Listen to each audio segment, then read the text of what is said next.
The nutrient status of the woman who birthed you will be a part of your body's story forever. From the mitochondria in our cells to the minerals in our bones, there's an inheritance from generations of mothers who came before us. Anytime a mother starts to fertilize and nourish her soil, the entire family is going to benefit. It is literally never too late. Like, how do you quantify the way that I felt every woman in my lineage who was wounded walk with me every single day through my whole pregnancy? Like, you can't study that. And I believe that beyond just, remineralizing my literal bones, was a key part of the healing. What so many of us find when we embark on a healing journey, on a mineral repletion journey, on a nourishment journey, is that metabolic healing is matrilineal healing, and matrilineal healing is metabolic healing. The story of the body is so much bigger than just you and your lifetime. We are ineffably connected to our ancestors who came before us. And I don't just mean spiritually, emotionally, I mean physiologically. People my age, elder millennial here, we're the third generation of nutrient depletion being compounded down through time, from mother to daughter, from mother to daughter. And we covered some of the reasons for this in the most recent episode with Kaylee Mason, the events of the 20th century that drastically changed the foodways in America and the West and rippling out globally. And, women in my generation tend to be dealing with autoimmune issues, complete burnout to the point of exhaustion, really challenging perimenopausal times. And then we are also raising children who are the fourth generation of compounding mineral and nutrient depletion. And they're having asthma, eczema, attention issues, and, all sorts of other things. And Ashley has really mapped this out, the issues in each generation as these deficiencies compound. And she also has changed the story for herself and her descendants going forward. Ashley Wulkan today is her third time on this podcast. She's a mother, a nutritionist, an HTMA practitioner who has worked with many, many women, helping them to turn around their own health, well-being, feelings of vitality, and therefore the generational story that's being passed down. And she has a really powerful personal story as well.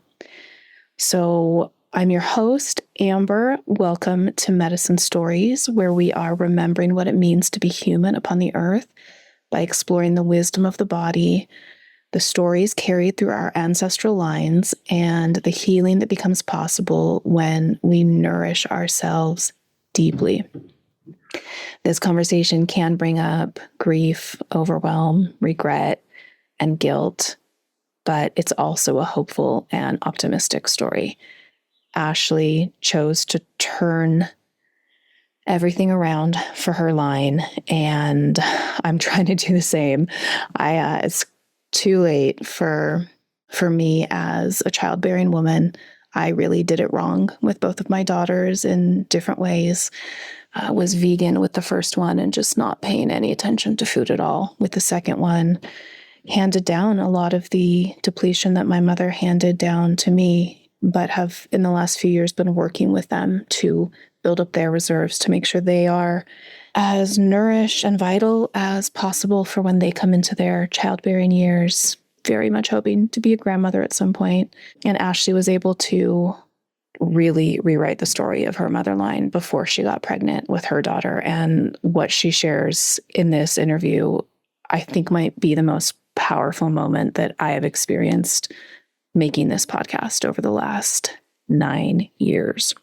There are 2 bonus conversations over at patreon.com/medicine stories, which is the one and only means of financial support that I get from making this podcast. I'm so grateful to those of you who have joined there. It's $5 a month. I always do bonuses and dive even deeper into the conversation that is had here on the main feed. So the first bonus there is a deep dive, further conversation with my dear friend Cassandra. What happens when a woman realizes her exhaustion didn't begin with her? So in this intimate conversation, Cassandra shares her experience of raising 3 children while navigating profound postpartum depletion, bone loss, burnout, chronic pain, and the realization that the patterns she's struggling with stretch back through generations of women. Her grandmother died of bulimia. Her mother spent a lifetime struggling with food and never cooked a meal in her home growing up. By the time she became a mother herself, she was already carrying layers of depletion that she couldn't yet see. And then after 2 boys, her daughter was born. And immediately after that, a profound family secret came to light. And as she's dealing with her own postpartum exhaustion, she's realizing that the struggles and stories that had traveled through generations of women before her are now informing her experience of motherhood and of postpartum and of having a daughter. So it's an intimate conversation about, everything we're talking about here in a sort of generalized way in this episode with Ashley, drilling down into one specific woman and her story. The second bonus over there is a video. They're both videos, Zoom recordings.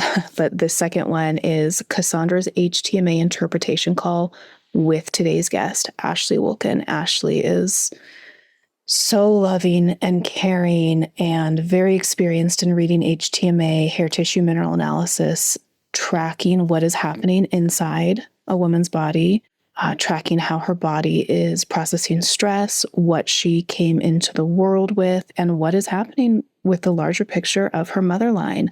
So I just love this look at how these larger stories we carry and how what we are feeling in our body can be seen in this extremely simple lab test. I've done numerous other HTMA calls myself and put them on the Patreon as well. So anyone interested can see how it works and how knowing the levels and the ratios between minerals, elements, the basic building blocks of our body can help us just understand so much of what we're experiencing physiologically and emotionally. If you're new here, I'm not an HTMA practitioner. I make no money sharing about this framework, but it's just been so helpful for me and supports my mission of helping women to recover from burnout and from the struggles of childbearing and to deeply nourish themselves, rebuild their mineral stores, and rewrite the story for their descendants and their lineage going forward in time, because we can do that. We can do that. All right. Thank you so much. Patreon.com/medicine stories. And let's go deep with Ashley. And then I hope you'll join me over there to go deep with Cassandra as well.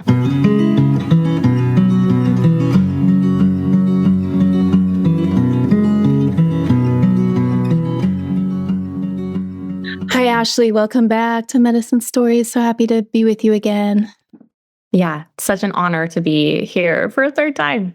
A third time, because you just keep putting out bangers on Instagram that inspire my thinking and put things together for me, like little bits and pieces that I've thought about over the years, like, oh, here this is all coming together. So one thing that I have thought about and talked about a lot is mineral inheritance, nutritional status, health inheritance, what we get passed down from our mothers, our grandmothers, our parents in general. And I hear people talk about this a lot too, how it seems like generationally we're getting less and less healthy. And this post that you did, this is a couple months ago now, but it was the most specific post I've ever seen on this, where you actually name what's happening. So I thought I would start if this is good with you, by just reading the slides on your, or you can read them. Do you want to read them? I have them open. You probably don't have them open in front of you. I don't have them open, but actually, I would like to read them. I'm gonna that makes more sense. Get them open. I haven't been posting super frequently, so yeah, right there at the top of the grid. Okay, yes, I'm gonna go ahead with this. So it's time to talk about the intergenerational impact of undernourished mothers. Mothers are the soil families grow from. Metaphorically, yes, but also very literally. The nutrient status of the woman who birthed you will be a part of your body's story forever. From the mitochondria in our cells to the minerals in our bones, there's an inheritance from generations of mothers who came before us. Babies are built from the maternal nutrient stores, not just dietary intake. Pregnancy nutrition is only one part of the picture. We need to widen the lens. Even subclinical deficiencies can alter organ development, metabolism, and long-term disease risk, with effects that can persist across generations. And here I included a link to a really cool paper called Minerals in Pregnancy and Their Impact on Child Growth and Development, which I highly recommend anybody who is interested in this topic go read. Human health spans wider than the human vision can see. Every human body has been inside at least two women, the mother as a fetus and the grandmother as an egg. We are large animals with long lifespans. That means slow population turnover. It takes generations for the full impact of damaged maternal health to play out. The full story will always involve more than one body. During pregnancy, minerals like calcium, magnesium, copper, zinc, iron, iodine, etc., are all pulled from the mother to build the baby.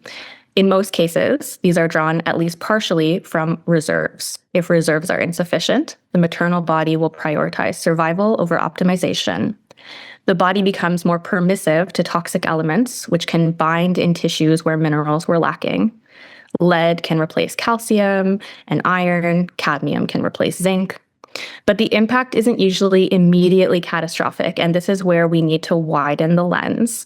Let's say your grandmother was undernourished, perhaps because of socioeconomic factors, perhaps because of cultural conditioning to be thin. She was exposed to toxic metals, and some ended up in your mother's developing bones. Your mother is, quote, fine. She's in relatively good health for most of her life, but she wasn't taught how to nourish herself. While pregnant with you, her nutrition wasn't optimal, and the stores she mobilized were built with toxic metals. Now here you are. Also, quote, fine. Except for the PCOS or the endometriosis or the Hashimoto's or the mental health issues you've always struggled with or the persistent fatigue that has never been quite explained. And your babies, if you were lucky enough not to be given an infertility diagnosis, also, quote, fine, except for the allergies you never had, the eczema, the sensory issues, the early tooth decay. Do you see how this pattern persists across generations? Bodies grow, adapt, compensate. Life continues, but it changes. Fertility is so much more than the ability of an individual to become pregnant. It's a health inheritance we are pathing forward. Healthy baby is about so much more than full-term healthy 10 fingers, 10 toes. Babies are humans whose bodies have to last them their entire lifetime. We need to slow down and start asking important questions about the bodies that came before us, the bodies that will come from us. We need to be able to look beyond our noses for the answers. We need to stop labeling every state that isn't complete debilitation as, quote, fine. Eventually, we will not be able to medicate our way out of this. Reading and hearing this again, this time I'm really struck by this idea of fine. And as you say, across generations, bodies grow, adapt, and compensate. Life continues, but it changes.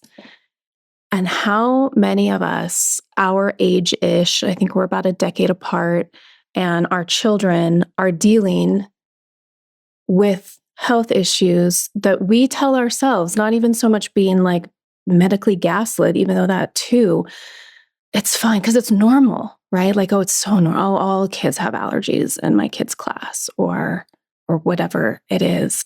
I'm wondering when did you start tracking this? Is it when you started working as a practitioner and seeing people come to you? No, actually, this is my like core story. So I've been tracking this since I was a child. When we first spoke, I mentioned that my mom was pregnant with me while she was 15. And her mother came from a woman who, maybe this isn't a story for the podcast, but her mother wasn't her mother. So there's big fractures there, right? We are talking about long stories of intergenerational trauma. And also, as we discussed in that Undernourishment episode, trauma depletes the body. It's metabolically expensive. And, here I am, this little child, and I just knew as a kid I didn't have the resilience, the energy that other kids seem to have. Like, I didn't want to go outside and play at recess because I was so exhausted. I joke with my clients all the time. I became a nerd because I wasn't a healthy kid. I wanted to stay inside and read.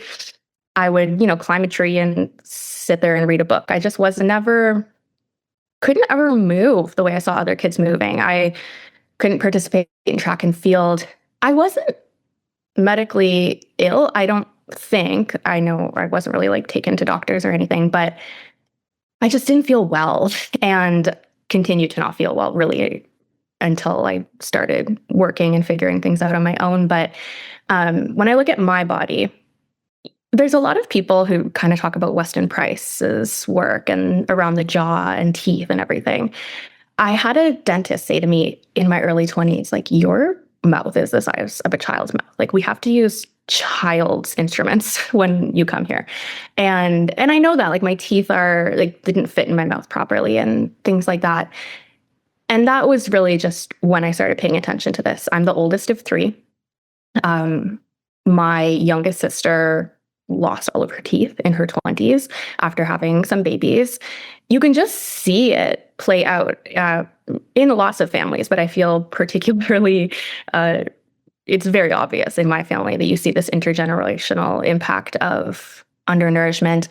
And I think I'm doing really well. I am the only woman in my family who hasn't had, like endocrine issues, gynecological issues. I feel way better now in my mid-30s than I did through most of my 20s. I've, quote, healed a lot of the chronic issues that I experienced. But there is that awareness there that my health inheritance was like in debt when I came into this earth. And I feel that I've always had to work harder than other people in order to maintain just sort of a baseline health. So my observation of this and the way I've been sort of watching it has been through my own interest of trying to explain my body and things that I've seen playing out in the women in my family. And it brings up a profound amount of grief. And it's a different narrative than what we often get in the, functional medicine world around kind of this idea that if you just know enough and you do all the right things, then you're good. You're going to protect yourself. You can optimize and optimize and optimize. And I don't want to be Miss Doom and Gloom over here saying like, well, actually it's, a lot is out of our control. There's a lot that we can do. But I do think we need to acknowledge that health is collective and it's intergenerational. And I am tasked now with building more of a health inheritance for my children, and they're going to be tasked with doing the same, right? Kind of building up this health bank account that we can pass forward into our lineage. But we also have to acknowledge that we aren't all coming onto this earth with equal standing. And like I said in that post, the story involves more than one body. And that's hard to hear as a woman, and especially as a mother, knowing that part of your child's health came from things that had nothing to do with you, came from women who you couldn't control.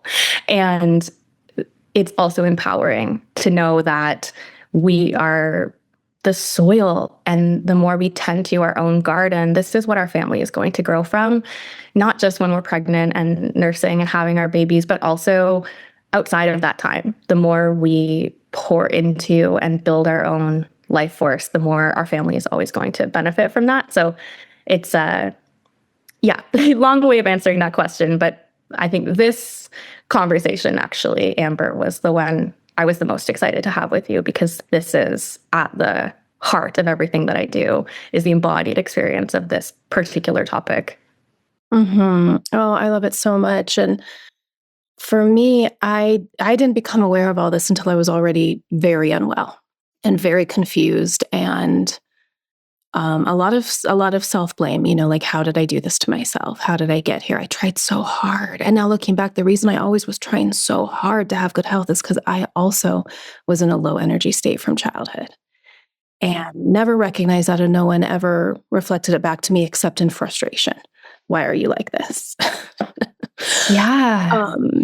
And it's so interesting. Just last night, I was looking at this photo. I was looking through an album on my phone, and it's my parents when my mom's pregnant with me, and there's a Christmas tree in the back. So I was born on February 8th. So it's, I don't know, 6 to 8 weeks maybe before my birth. And my mom has her pregnant belly out, and my dad's, kneeling down in front of it, kind of with a goofy look on his face.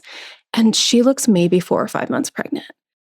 I was like, oh, this is interesting. This is just like another sort of puzzle piece for me, of like figuring out, yeah, I'm pretty sure my mom was depleted before I was born. And then looking back, her mom was the 10th kid, I think, of her mom. My great grandmother birthed 17, raised 12. And they were very poor French Canadian Catholics with an alcoholic father who refused to work. I'm just like, oh, okay. Yeah. So my grandmother was very depleted. And then my mother, and then me, and then my sister, I've talked about 2 years after me, she came through even more depleted than me, and even more frustration funneled towards her our whole lives of like, why are you like this? And so it's just very healing for me, and I'm sure for many others, to have this wider lens of our individual health. Yeah. The widening of the lens is something that I struggle to articulate it, but I think that that's the thing that I most want to bring to the world through my work, and not just in regards to this specific topic, but in general. We are just, as humans, so hyper-focused on our personal experience and what's happening in this moment. And it's so frustrating for me, because at times I feel like, well, doesn't everyone just see that there's more here, especially in public policy, when it comes to health and these huge institutions and all of this research and all that we've learned in recent decades? And yet we still can't apply this concept that when we look at the mice in the lab who have a very rapid population turnover, and we see, okay, if we expose them to this chemical, we start to see massive, malformations coming up within 3 generations. And that happens in I don't know the lifespan of a mouse, but a matter of months. And we know that 3 generations of humans is a lot longer than that. We're talking about like 100 years. So can't we apply that same concept that if we spray glyphosate everywhere and it takes 3 generations of mice? Well, just because everyone's fine right now, since we started doing that in the 90s, it's going to take 100 years before we start seeing the mass birth defects if we apply the same concept, right? I just sometimes feel frustrated. Like, am I misunderstanding something, or am I the crazy one? Because it seems like we have such a narrow view, and it's not difficult to widen the lens. It's not difficult to have a wider view. If I can do it, surely all of these experts and top scientists can do it. But it just seems hard for the human mind to relate to something that's not immediately impacting the body of the mind that's doing the thinking. And that's maybe just a limitation of our species. It is. It definitely is. Like, I love history. I read history books all the time, watch like the history documentaries, and just, one thing I've noticed for sure about humans over the last few years of really becoming like, well, I don't know if that's true. I was gonna say, as my middle-aged mind has like matured in a certain way where I can see beyond just what's right in front of me. I just see it like every single day. Like, humans do not like to look beyond what's right in front of them. It is very hard for us to understand larger timelines. And it makes, when like big geopolitical events come up and everyone gets super triggered and freaks out about something, and I'm like, none of these people have the context here at all. It's if that's happening with like huge wars and things like that, it is definitely happening with human health, which many people are just completely uninterested in. And I think we also have this thing where it's kind of hard. I just got the impression growing up that like, it doesn't matter what I do. And actually, doctors say this to people all the time. Oh no, there's no nutritional component to like this issue you're having. It doesn't matter what you do. And so I've had to actually like work to train my brain to say like, it does matter what I'm eating. It does matter the inputs. Yeah, it's a fine line, right? Because there's that end of things. Like, it doesn't matter, right? It's all just in your genetics and it's all just random luck. When physicians say there's no nutritional component and it's just bad luck, I get so irked because could we just like do a quick PubMed search before we say that? Can we make sure that that's actually accurate? Often it is not. I can't think of any major disease which doesn't have good evidence for nutrition and lifestyle intervention, at least as part of the treatment. So that really bothers me. But I don't also want to say, on the other side, the wellness world has this, it's almost like health is a individualist pursuit and you have all the power. And if you just have the resources and the dedication and you buy the right supplements and you do the right protocols, that's going to protect you from everything. I've been in rooms, Amber, with practitioners and something comes up about someone who got sick. One of us got cancer. One of us, like something happened to one of us. And the number of times that I've heard, one of my colleagues say like, oh, well, and then just I saw her eating chocolate one time. It's so disheartening to see that actually there's equally dangerous ways of thinking on both sides of this. And as always, like this is the story of any centrist person, which is when you are walking the line in the middle, no one likes you because both sides are just yelling at you like, why aren't you over here? And that's how it sort of feels doing this work of talking to mothers and helping them understand that, hey, your body's story isn't just your story that started at your birth that you wrote yourself. It goes back. My grandmother also was the youngest of many, and we have such similar stories there. You see it in these family lines. It would be ridiculous to not acknowledge it. But there can sometimes be a reaction of like, well, what am I supposed to do then? Like this exasperation and, throwing up like, well, I did everything right and my kid still has these issues. And so what's the word? It's like feudalist, like that sort of mindset. It's Fatal. We don't want to fall into, we don't want to fall into either. We don't want to say you're fully responsible for everything that happens, or you're just along for the ride and it's all just random. Just somewhere in the middle is a little bit more of the truth, right? Yes. Yeah, I'm really, really sensitive to what you're talking about, to people being like, oh, she has cancer. Well, like you were saying, and ignoring like the inevitable tragic things that happen to people that are beyond their control. It's a self-defense mechanism of the brain to be like, oh, it wouldn't happen to me because I didn't eat chocolate, or so you are, though, living proof that this can be reversed, that you can start this repair process. Because it does feel, defeating to think about it like this too, if you know that you came through like that. And like, I did not have this perspective. I did not understand how undernourished and unwell I was before conceiving my daughters and going through my pregnancies and my postpartum breastfeeding periods with both of them. And so I'm doing what I can now, to model a different way of eating and relating to food and health. And then really, explicitly talking to them about like nourishing themselves before they conceive and wanting to rewrite the story. And it's sweet because they get it. They roll their eyes at me a bit, but they also understand.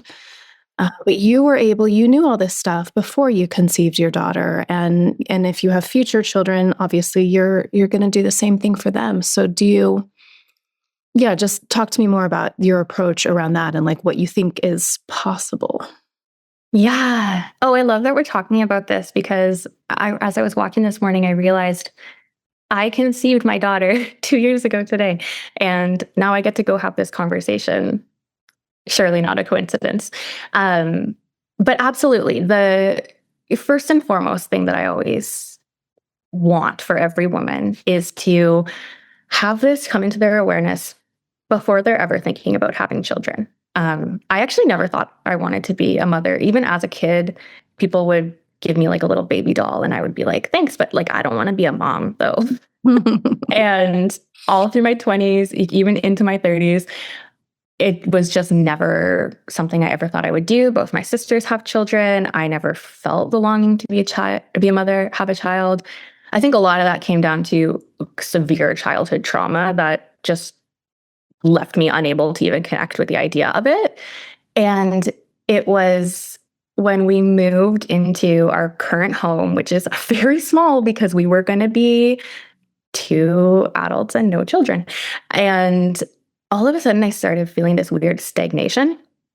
And then I started having dreams of I was just going about my day. And then I realized I was like 9 months pregnant and had to go have a baby. So they were nightmares for me. And I had one dream that I was like out in the garden. Then I went inside and there was a baby in my house. And I realized it was my baby and I hadn't ever fed this baby. And it was like starving, like really creepy, scary dreams.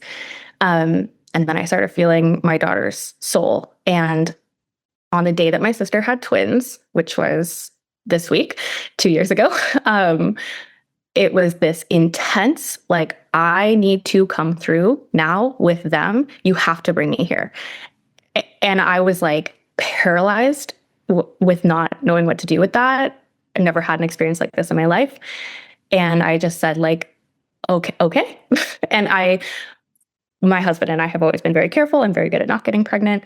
And we pulled the goalie and I felt the timeline shift. Like in moments I knew, okay, she's coming here. And I grew up hearing my mother's traumatic birth story of how my grandmother hemorrhaged and almost died. I grew up hearing my traumatic birth story of how terrible it was for my mother to birth me. It was a core fear that I had carried with me my whole life. I remember being like a little girl at a sleepover and asking my friend like, oh, don't you just hate that feeling when you're like laying in bed and your mind goes idle and you start thinking about like giving birth and it makes you want to die? And we're like 8 years old. She was like, no, I don't know if that's universal. So I spent my whole pregnancy just like healing this concept of being able to give birth. And that was the work of a lifetime. And if that's all I do here, that's enough. If I had not spent the last 10 years before this sudden, okay, I'm coming here, I didn't do any fertility prep. I didn't do any preconception planning.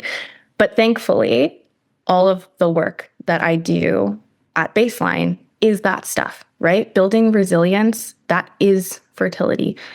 Building life force in the body, that is what fertility is. Thankfully, I had laid that groundwork. And that's what I want for every woman, is to have that chance to do that work way before you ever even think about having a baby. So if it's on your mind that you might want to be conceiving in the next few years, it's time to start thinking about that. Everyone has different access to different resources. It could be as simple as, like we talked about, making sure that you're eating enough. Look at your macronutrients, look at your micronutrients, just ensure that you're nourishing your body. It could be as deep as doing mineral work. Thankfully, I'd been doing a lot of that mineral work over the last 8 years or so, and really building up those stores and that bank account so that heading into pregnancy, it was already there. That's my hope. That's my approach around that, is like tend the soil. Even if you don't necessarily want to be bringing a baby here, fertility is it's like the vital sign. It's the indication that an organism is well, that you would have the option to continue the line. Even if you don't want to use it, that's still there for you. So fertility work is baseline. It's foundational work. It's the connection with the earth, the nourishment, the time outside, a lot of psycho-spiritual stuff that we don't have to get into. But if somebody like you goes through pregnancy, goes through all of that, and maybe didn't do that work, maybe that wasn't in their awareness, I don't want anyone to feel discouraged ever, because it's never too late, right? There's that sort of phrase, the best time to start was a year ago, the second best time is now. And it's never too late, because even if you weren't pouring into yourself before you built your babies, you are still the soil that they are growing in right now. If they're 18 years old, they're still watching you model how to nourish yourself, how to take care of yourself. So anytime a mother starts to fertilize and nourish her soil, the entire family is going to benefit. It is literally never too late.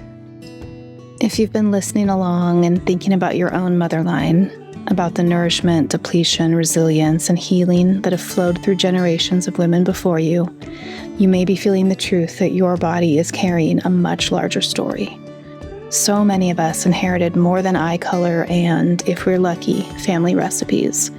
We inherited stress, exhaustion, disconnection from nature, and the cellular imprint of generations of women who were asked to give more than they received. What does it look like to become the place where that story begins to change? This November, I'm hosting a Healing Waters Nature Immersion Girls Trip in Costa Rica for women who are longing for deep restoration.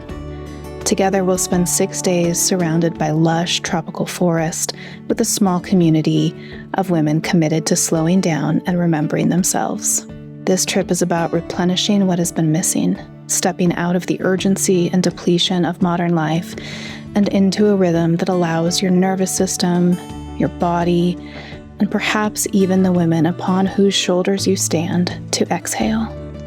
We'll soak in volcanic hot springs, connect with the natural world, share meaningful conversation, rest deeply, and explore what it means to nourish ourselves, not only for our own well-being, but for the generations we touch.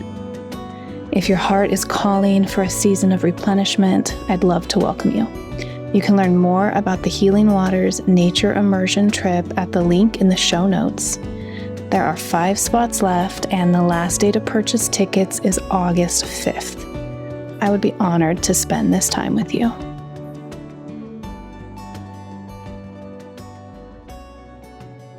Okay, I have to say that pulled the goalie sounds like a very Canadian expression. I've never heard that before. So I don't think I don't think that that's a regular expression. That was just what came to me in the moment. You just came, okay. But yes, Canadian as can be. Yeah. And then that is really incredible to hear about your lifelong childhood-rooted fear of giving birth. And I'm curious, like what work did you do in your pregnancy? How did you face? Because that is very, very primal fear. Oh yeah, and very. I actually now think that this was a core thing that I came into my lineage to hold and like transmute. So through my pregnancy, I mean, you and I are a lot of like, I'm just going to rationalize everything. And I literally made like a spreadsheet of every single intervention that I was going to be offered or that could come up. And, I did the whole thing over intellectualizing it. And that was what I did. And it worked out for me. I just did my whole like sympathetic dominance. I'm just going to understand the whole picture. I guess that's not all I did. That's what I go to as the answer. I also prayed every single day for the entire time that I was pregnant, which is not something that I ever did before in my life, but I would go for this walk every single morning. I would go for this walk and I would watch the sunrise. And I had this almost like it became a mantra where I would just say, I'm here to have a healthy pregnancy, for every woman in my lineage who experienced pain and trauma through her pregnancy. I'm here to have a beautiful birth, to heal every single woman in my lineage who experienced trauma during her birth. I'm here to be in a loving partnership for every single woman in my lineage. And I would just go on like that for, I don't know, like 30 minutes and just say every beautiful thing in my life that I was healing for every woman in my lineage. And I would picture them all like walking behind me. And as much as my work is very physiological, and there was so many nutritional things and everything that I did, I do also believe that this practice, which just came to me to do, was a big part of it as well. And while I was having the most incredible experience birthing my daughter, where I wasn't scared, nothing went wrong. It was so beautiful. It was like I was just healing this for all of us. And now I get to raise a girl who's not going to grow up hearing anything bad about birth. I was the mother of a, mentally ill teenager who, it was almost like I was constantly told, don't get pregnant, don't get pregnant. Like, please just don't be another one of those. And I was so afraid of that. And now my daughter is just not going to know any of that. She's going to grow up hearing how much I loved being pregnant with her, how it was the most vital and vibrant that I've ever felt, how I would give birth to her again every single day of my life if I could. Like, heaven is just that over and over again, like meeting her for the first time. And I feel it in my body too. I feel more vibrant and healthy than I ever have postpartum. And I think it's because once you've done all the physical work, there's this other stuff that rises up to be healed. And it's so much bigger than us. It goes so far beyond our immediate bodies. And maybe I'm getting a little too out there, but it was, all that to say, it was a really beautiful experience. And like I said, if this is all I do in my lifetime is just heal this, it is so more than enough. I don't really know if I have any further like aspirations that I'm chasing. I think I've done the most important work I'll ever do. Mm-hmm. Oh, that's so beautiful, Ashley. And it's so cool how similar your story is to Cassandra, who we have the Patreon video of you reading her HTMA and helping her out. You too, I have a couple other friends like this, and I think of my maternal grandmother being this person too, which is extraordinary because that was so long ago. But you all are women who are saying, I'm rewriting the story. I am doing it differently for my daughters and my children. And, the reason I wanted Cassandra to work with you so badly is because when you and I spoke for the first time, I was like, oh my gosh, you guys have such similar stories of who your mothers were, how you came into the world, and the health issues that came with that. And I just am like at your feet and at the feet of all the women who are choosing something different for their children. Yeah, it's a lot. I'm so grateful that you connected Cassandra and I. Like, that call was my first time meeting her, and I left thinking, oh, like my next time I just want to have coffee with her, and talk about our stories, because it's a lot, and it's an archetype almost. During our call, she said, I feel like I'm here to sacrifice myself. And I think she meant physically, right? Like I'm here to just, yes, my body's going to go through a lot because of how I came in, and almost like my soul has agreed to that. And when she said that, I thought like, oh yes, I totally see there's that element of sacrifice, but it's also going to be so much more, I think. And now that she has a daughter, I just know there's the way that she has fed her lineage, and then there's the way that she's going to be fed, and that's coming too. And it's just so beautiful. Life is so beautiful and hard and brutal, and beautiful. Yeah. That word sacrifice, that was a big, heavy word to use, but it fits. I get how that's how she feels, especially because like you're kind of through the hard part, at least health wise in your journey, and she is right in the thick of it right now, as you can see in her HTMA when you guys get there, and just her talking about her life and her symptoms. So, and then, yeah, she has 2 older boys, but then she has a daughter, then she has her third. And that's when like everything really shifts. There just is something to these mother lines and to the relations between us and the people who are no longer here or yet to come. Yeah, it is. I don't even know if it's, I would say, something that I study. It's hard to, because it's the least important thing in our society. Like, finding research, like scientific research on this, is so difficult. I think it's just coming into the collective awareness. Women were ignored and completely omitted from some of this research for a long time. And some days I get really frustrated with that. And then some days I think, maybe it doesn't matter, because maybe it's actually, that's not the way that we're going to gain a deeper understanding of this. Maybe there will be some scientific element to this, but I think there's also, like, how do you quantify the way that I felt every woman in my lineage who was wounded walk with me every single day through my whole pregnancy? Like, you can't study that. And I believe that beyond just, remineralizing my literal bones, was a key part of the healing. So I think we do need to meld together the science and the spirit of it in order to fully comprehend. Oh, my favorite guest that you've ever had on this podcast was Perdita Finn. And anyone who's listening to this, if you haven't listened to her episode, that is what to listen to. I have read her book 3 times since it was published. I read it before I ever got pregnant, before I ever thought I was going to have babies. I read it while I was pregnant. I reread it again this winter.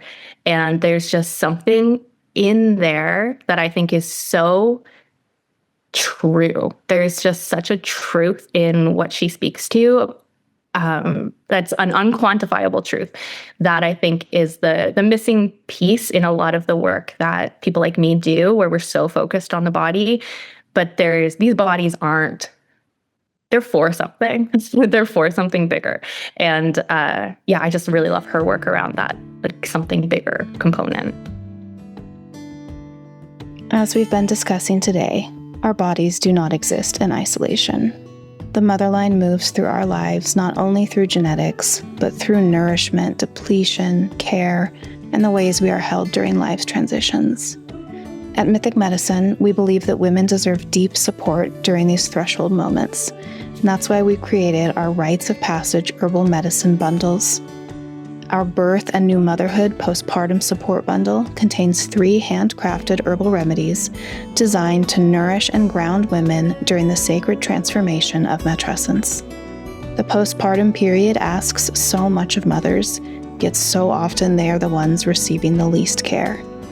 These remedies invite rest, renewal, emotional balance, and the simple but profound remembrance that tending ourselves is a foundational part of tending those we love.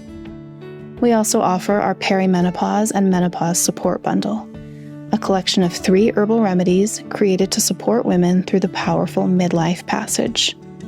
Perimenopause and menopause are often treated as problems to solve, but we see them as an opportunity for rebirth and growth, a time of deepening wisdom, self-knowledge, and coming home to oneself.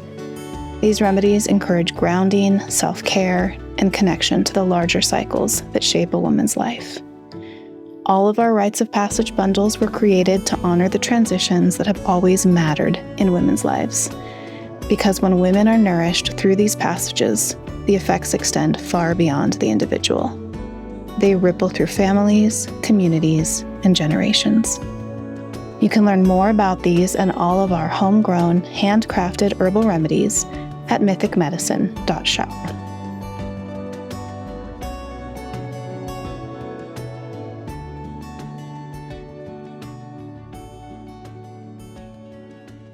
Recent guests, well, I was on their podcast, and then we released it on this feed as well. But Scott and Lindsay Corsell, Scott said the same thing, that he's listened to every episode of Medicine Stories and that Perdita Finn was his favorite interview.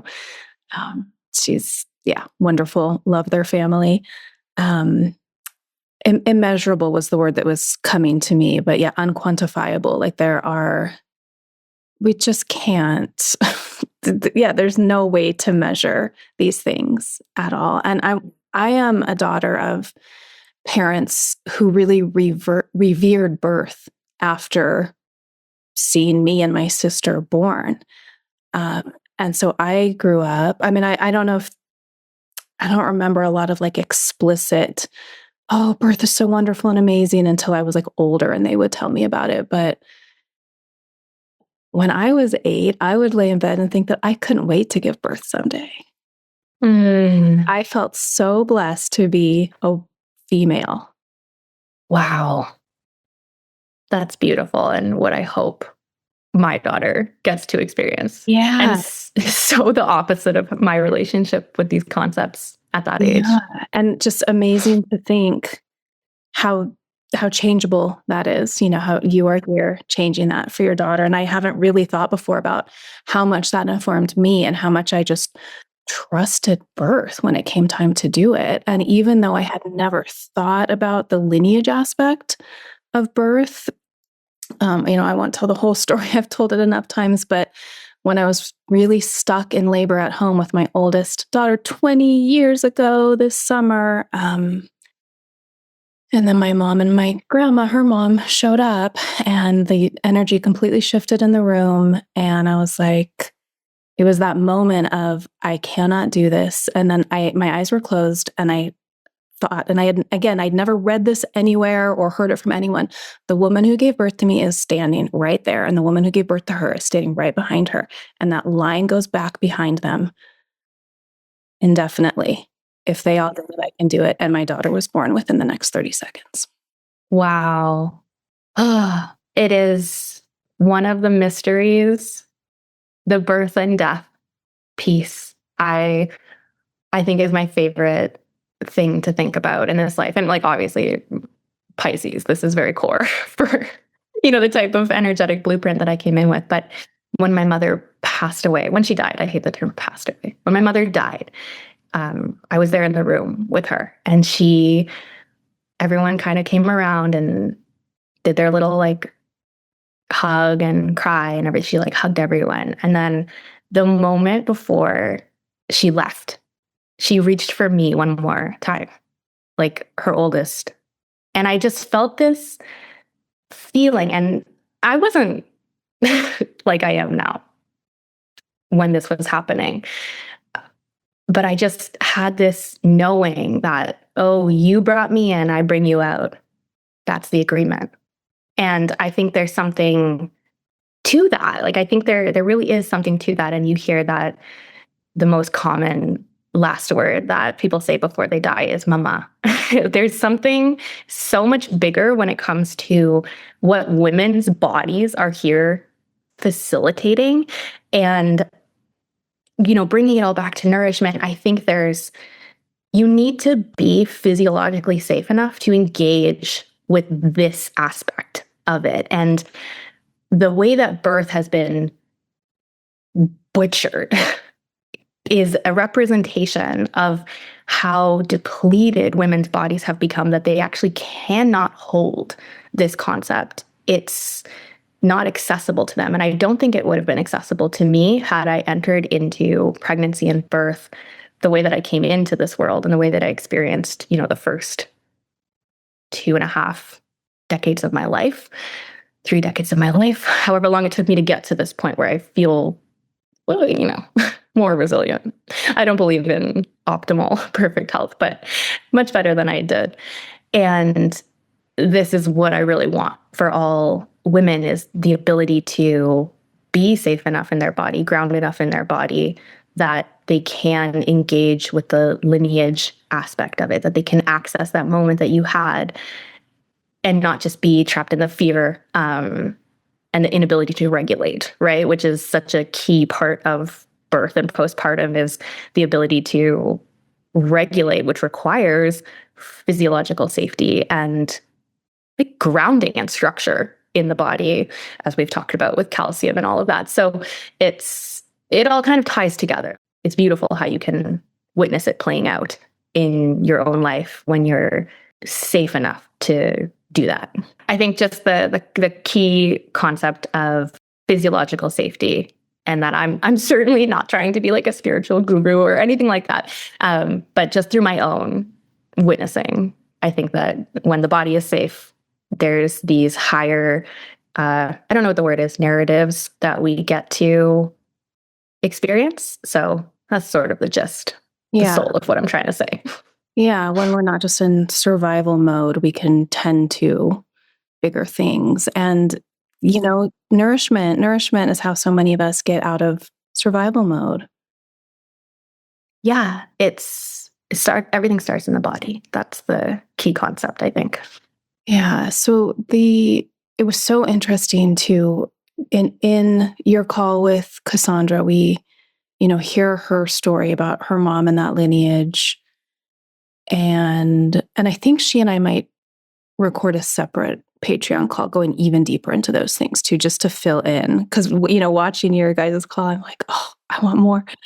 And then she's having these issues with her bones now, right? With the literal structure of her body, with teeth, like you mentioned, with your sister, with calcium. I just this is just so endlessly fascinating to me, the interplay between these things. Yeah, it's so interesting. And it's also, I mean, maybe I'm just poorly read on the matter, but it's not something you find a lot of like research about. There's that paper on minerals in pregnancy, and there's a lot of other kind of very specific fields of study around like certain minerals or certain metals and behavior issues or mental health issues and children and adults. But I feel like a lot of this is we're kind of knitting it together, practitioners who are just in it with the people, and you see stories like Cassandra's, and I'm like, oh, I've seen this before, right? I don't necessarily have a paper that I can hold up and yeah, we can talk about calcium and boron and cofactors and everything. But there's also, like I said before, it's almost like an archetype. Like I've seen this before. I sort of know this just from what I've seen with working with women. And yeah, we're just sort of like piecing it together and figuring it out with each other, which I think is actually the coolest way to be doing healthcare. And the most, for sure, like feminine oriented way to be doing healthcare. I do think that women we're quietly kind of building something of our own when we are doing this. And that's healing in its own way. Yeah, absolutely. Like modern medicine, that's amazing and miraculous in so many ways, and it's very limited in so many ways. And this is why, again, I keep being pulled to women who know about minerals because, yeah, like there's been this body of knowledge that's been added to over the last 40 or so years. And every woman I know who has had an HTMA and like gone down this path has benefited tremendously from first the insight and understanding and validation it gave them, and then the help of shifting things and what they're eating and what they're doing. And so I want to talk a little bit more about it. It's more than this. See, this is me making the spreadsheet in my mind. But like two of the main ways we are getting our health inheritance from our mothers are minerals, the mineral download, and then the mitochondria, which I love thinking about, but to me, it seems like so holy and mysterious.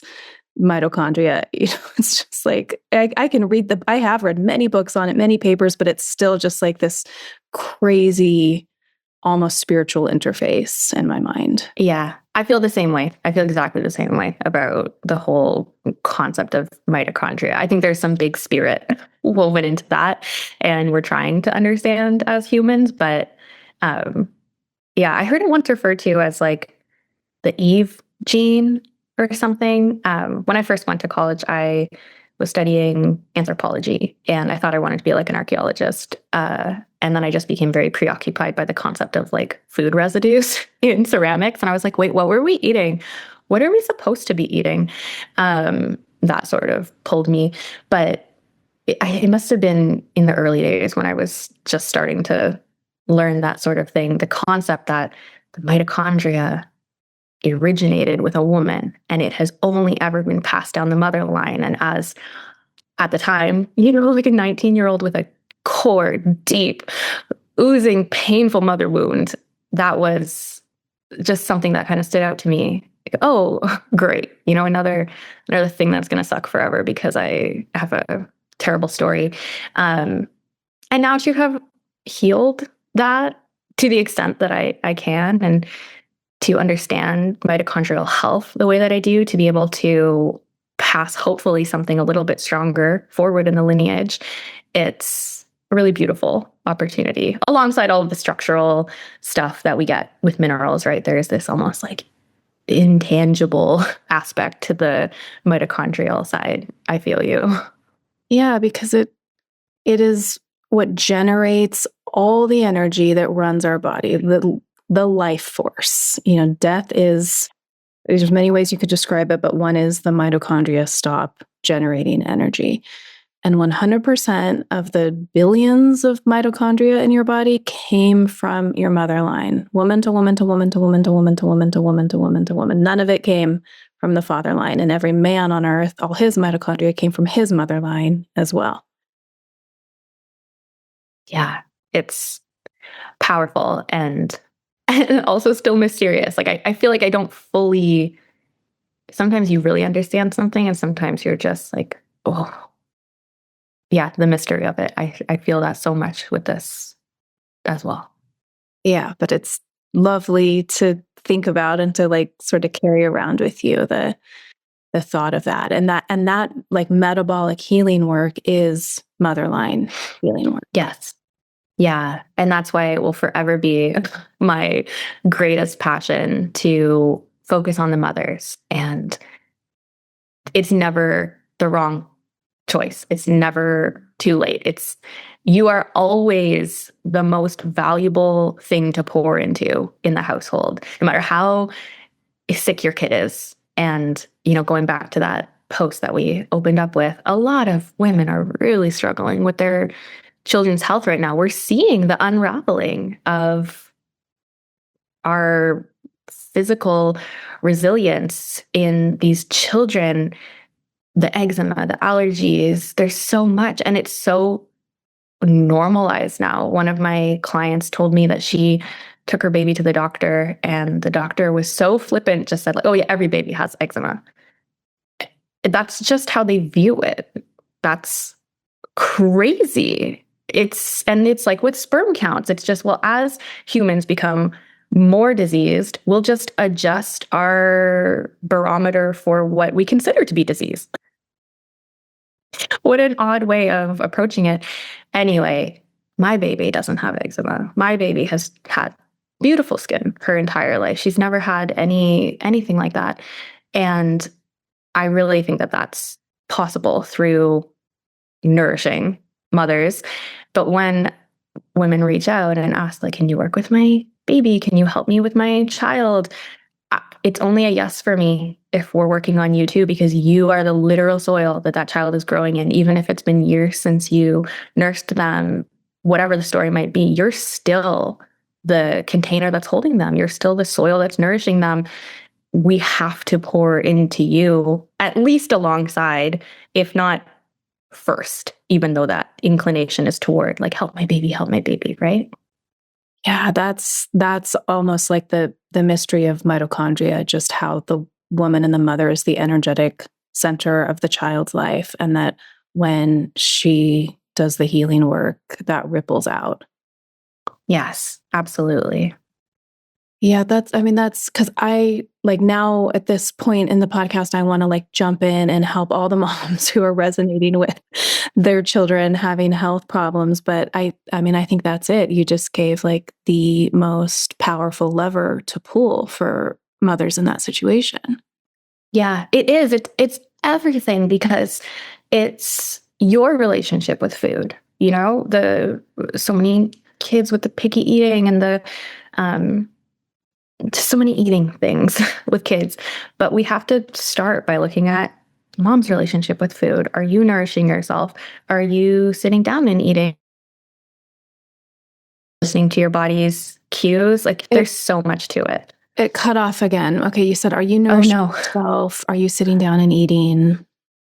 What is your emotional landscape while you are eating? What is your relationship with food, with the cues that your body is sending you? You know, if you want your child to eat this healthy diet, and you're not eating all day and then binging on sugar when they go to sleep because you're so undernourished that your body can't regulate, and that's the only thing that's going to get you regulated enough to like fall asleep at night. So many mothers, that's their story. And we have to start with that. Of course, your child's not going to have a good relationship with food and eating when this is what's playing in the background. Let's change that tune. And it's sometimes hard to get the buy-in that actually this is the thing that matters more than whatever supplement protocol or whatever we can give your child to solve their immediate problems. But it's, again, like, widen the lens. You need to understand the context here. Your child is mirroring you, and they're going to continue mirroring you. And like you've spoken to, having a young adult daughter who watched you nourish yourself, who's now out in the world and understanding how to do that herself, it's important groundwork. And even though you might not think, okay, if I change what I'm eating, this is going to in some way impact my child's allergies or eczema or picky eating or sensory issues or all this stuff that we're seeing coming up, we don't always need to take the direct line. And often I would argue that it's actually the indirect path. While we pass around all of this stuff, we're encompassing it. So we're actually doing more work when we take the indirect path toward healing. Mm-hmm. And I've seen it with my younger daughter too, who's 9 now. You know, a few years ago when she was 6, we were just having really hard time with her. She didn't have any of these sort of like chronic issues that we've talked about, but just the behavior and the picky eating and the lack of sleeping well. And I was also in my lowest place metabolically and health-wise that I'd ever been. I was deep in collapse, catastrophic energy loss. And as I slowly brought myself back, and we were working on her too, but more so on me. Last night we were eating dinner and she was just eating a plate of vegetables without complaining. I was just watching every single piece of broccoli, snap pea, and carrot she was putting in her mouth. I was like, oh my God, like she used to complain so much about this. She used to throw the biggest fits about having to eat any food that she didn't like absolutely love. And just watching how much more regulated she is. And I was just last night at dinner having this thought of like, look at what has happened. Look at the repair that has happened here. Yeah. And you are the heartbeat of that. Yeah. It's beautiful. It's so beautiful. And this is matriarchy, right? So many conversations happening in the world right now. I Googled matriarchy the other day, like patriarchy and matriarchy, and the definitions of each are the same, but just with women and men swapped out. Like, oh, in a patriarchy, the men occupy the highest station in society and they're in charge of blah, blah, blah, blah. And matriarchy, it's the same thing, but it's women.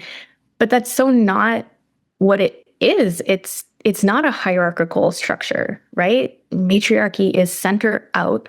We're all on the same level, but we are centering the mothers and the children because we are all mothers and children, even if you're a man, even if you never had children, even if you are not a child, not a mother, we are all mothers and children. That's the center. That's how we all start. So if we make sure that this part of society gets what they need, then we all get what we need.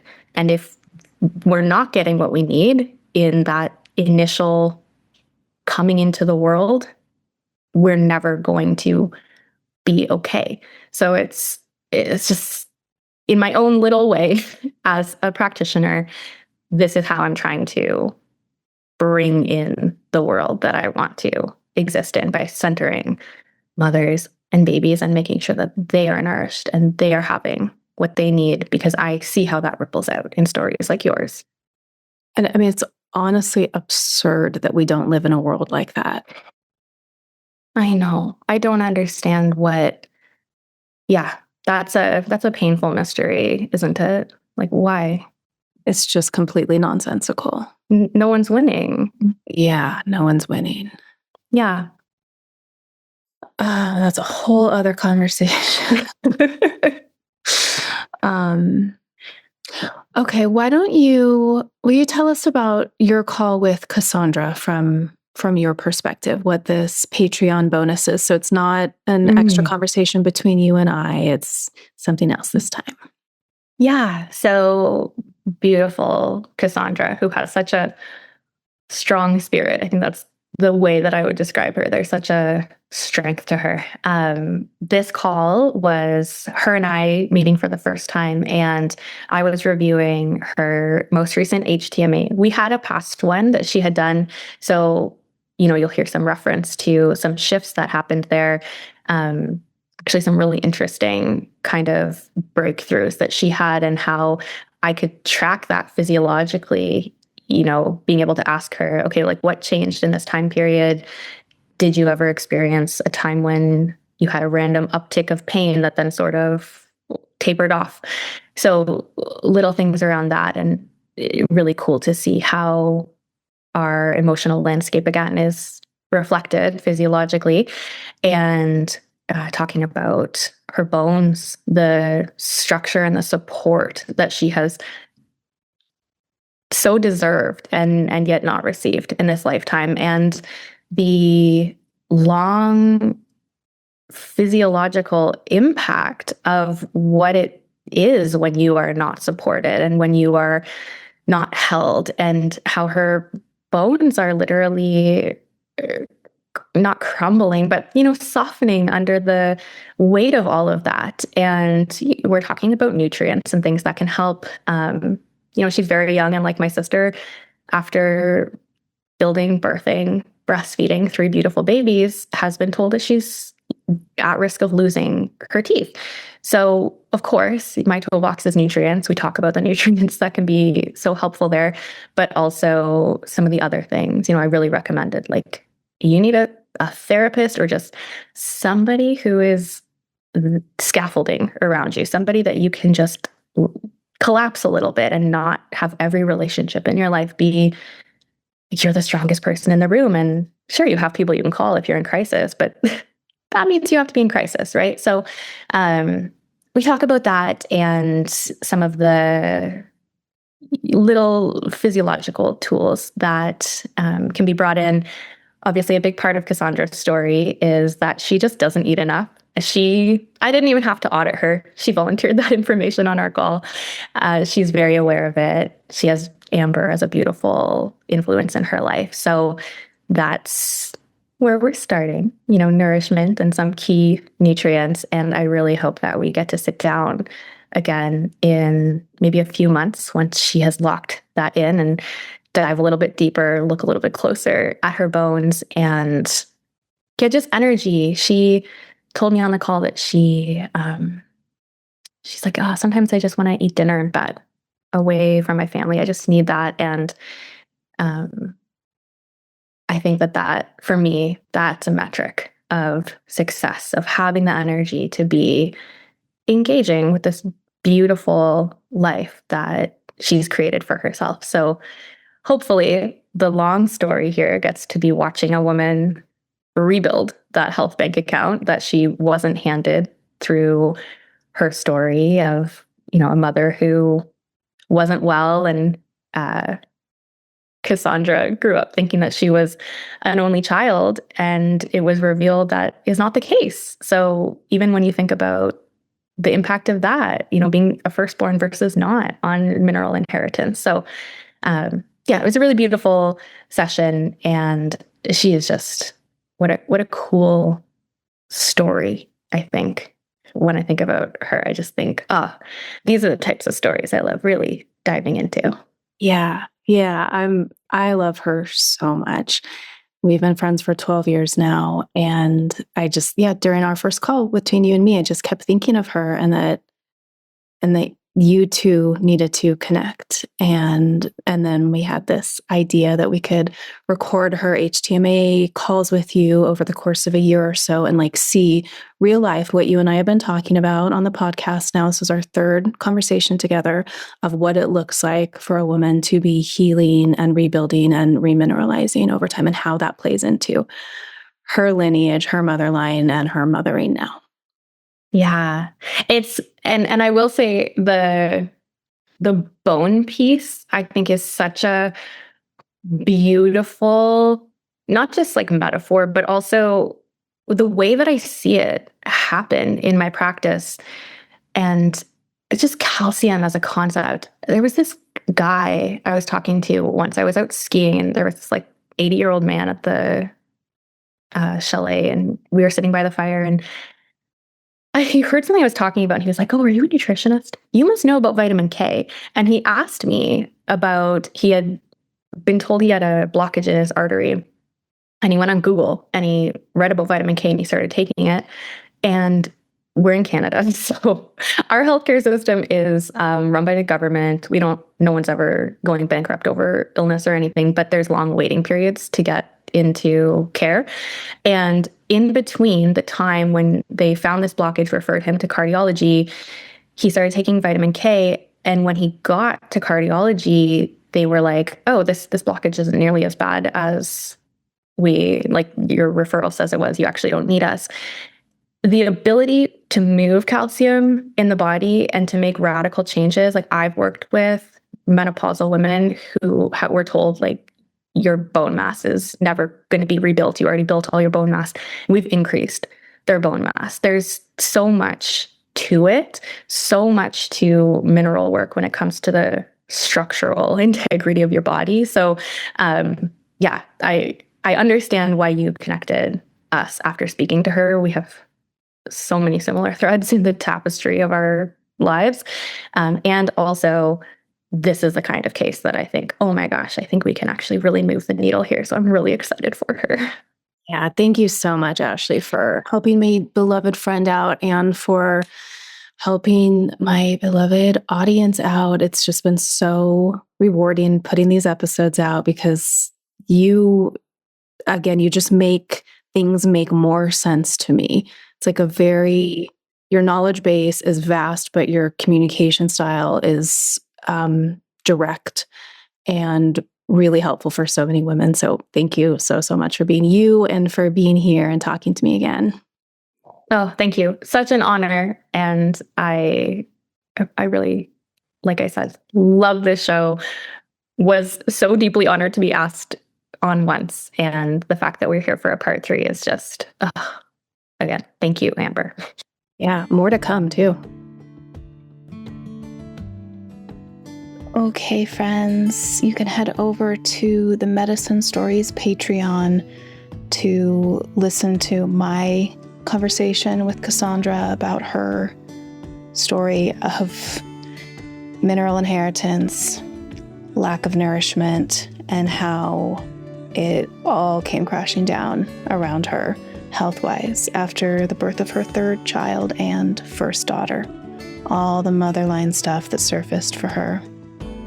It just kind of all is here now, or so it feels. I'm conscious of it now, and I'm feeling it now. And my postpartum experience with Isla, my daughter, was just emotionally and physically like nothing I've ever experienced. Our generation of mothers, like loosely speaking, they were the byproduct of a really harmful diet culture. And I mean, my mom would not eat all day. She would say, "Oh, I haven't eaten today. I haven't eaten today." Like, it was this badge of honor. But you do seem more vital and glowing to me right now. Well, for sure. Yeah. I have, I've made, like I said, eating more, but also supplementation, and there's some stuff where I'm like, I really do feel that that's made a big difference. I've really intentionally upped my potassium intake. And I did that right away. And so when we talk about the awareness of like, yeah, that pain and ooh, what can that mean? Maybe it's not bad. Also, upped my potassium literally that same day after I got off the call with Ashley, which I'm sure has so much to do with how I'm feeling. And you can also see the HTMA interpretation call between her and Ashley. Check out the show notes for a link to the Costa Rica girls trip coming up in November. And remember that the last day to get a ticket is August 5th. That is coming up quite soon here. And you can also find the link there to Mythic Medicine Herbal Remedies online shop. We've been going strong for 14 years now. My husband and I do it all. It's a labor of love. We love offering these supportive plant remedies to women in the throes of emotionally overwhelming, physically overwhelming daily modern life. And while I will be the first to tell you that eating enough food, replenishing your minerals, and nourishment, to sum it up in one word, is the most important thing you can do for your health. We make these to help further bring calm to the nervous system and just daily support into the family home. Easy to take, easy to use, simple yet powerful herbal remedies for you and yours. Okay, friends, until next time.